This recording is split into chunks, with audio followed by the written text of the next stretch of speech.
Përshëndetje të dashur miq të kanalit Rrëfime Jete, ja ku po ritakohemi sërish me mua Tirona Lilin.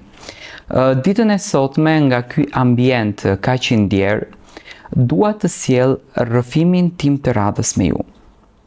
Një rrëfim që realisht mua më ka emocionuar, një rrëfim që mua po më përlot, por këtë letër dua ta ndaj me ju.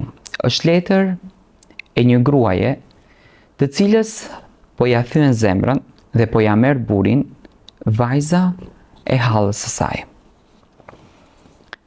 Sot po shkruaj këto fjalët me lot në sy dhe me një zemër që nuk do t'jetë kur si më parë. Nuk po shkruaj për hakmarrje, nuk po shkruaj për t'ju mallkuar, po shkruaj sepse dhimbja që mbaj brenda meje është bërë aq e madhe sa nuk mund ta mbaj më vetëm për vete këtë dhimbje. Ti ishe buri im, ishe njeriu të cilit i besova gjithçka. Të dhash vitet më të bukura të jetës sime, të dhash dashurinë time, sakrificat e mia, ëndrat e mia. Kur ishe i lodhur, unë isha aty. Kur ishe i mërzitur, unë isha aty.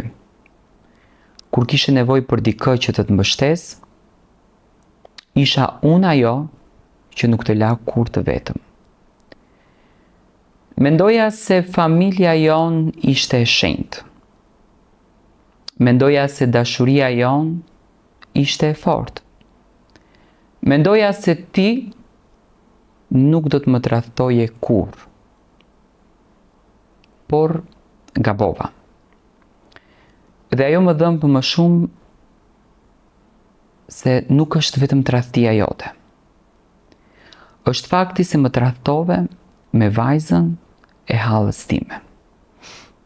Me një person që unë e konsideroja familje, me një vajzë që e kam parë të rritet, me dikë që hynte në shtëpinë time, pinte kafen me mua,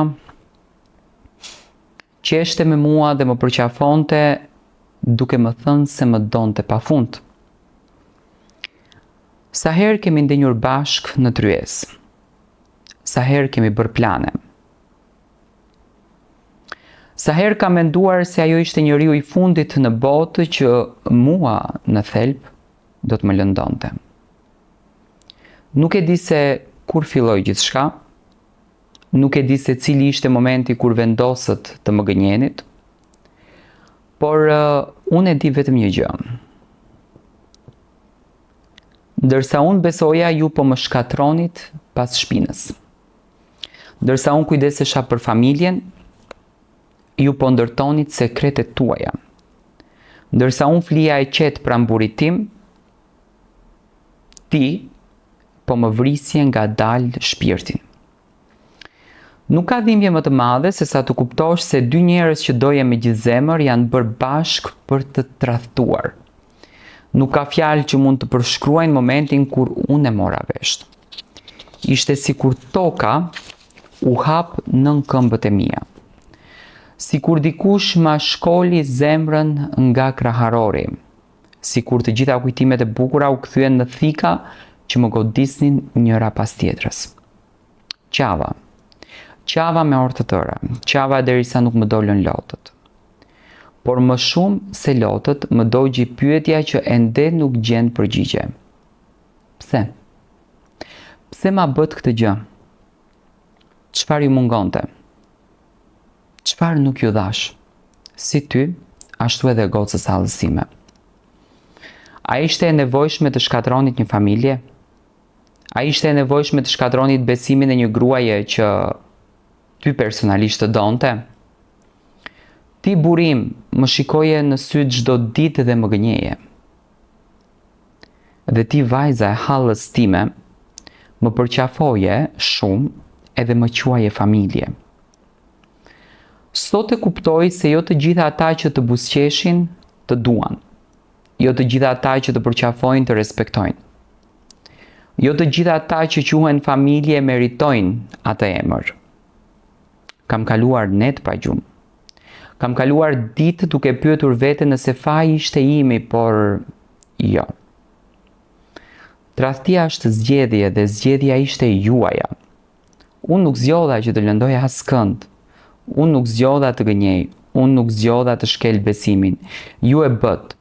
Dhe sot, ndërsa zemra ime ende po qan, po mësoj të ngrihem përsëri. Po mësoj të jetoj me plagët që në thelb ju milat. Po mësoj të buzëqesh edhe kur realisht më dhëm shumë.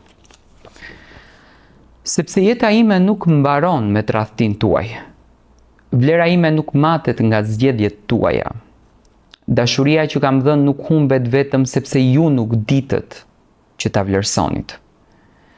Një ditë ndoshta do ta kuptoni dëmin që keni bërë. Një ditë ndoshta do t'ju kujtohen lotët e mi. Një ditë ndoshta do ta ndjeni peshën e veprimeve tuaja. Një ditë ndoshta do t'ju kujtohet gjithçka, por atëherë do t'jetë shumë vonë. Sepse gruaja që ju besonte verbërisht nuk ekziston më.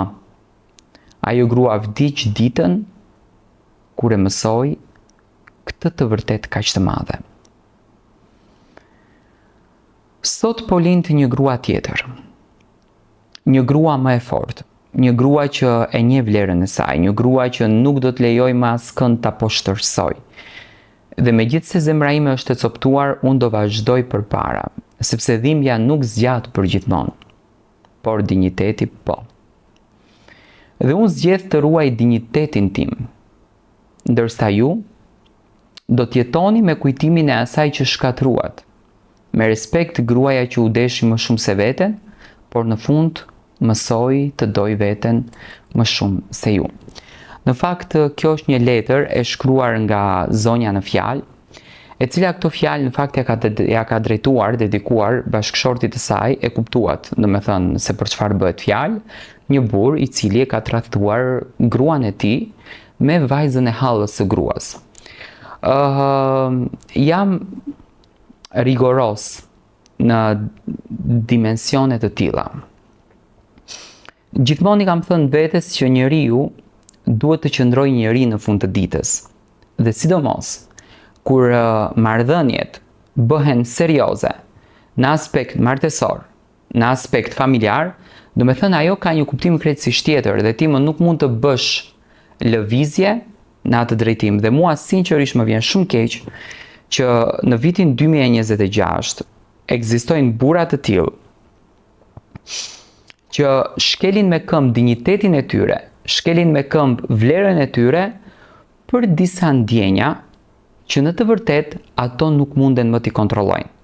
Dhe për këtë gjë, unë apeloj të këtë gjithë këto vajzat, shikoni familjet e juaja, duani familjet tuaja, sepse nuk është e bukur që moralin tuaj, dinjitetin tuaj, vlerën tuaj si femra, ta gjuani në tokën tuaj dhe ta gjuani në zero. Ka shumë rëndësi të qenurit njeri.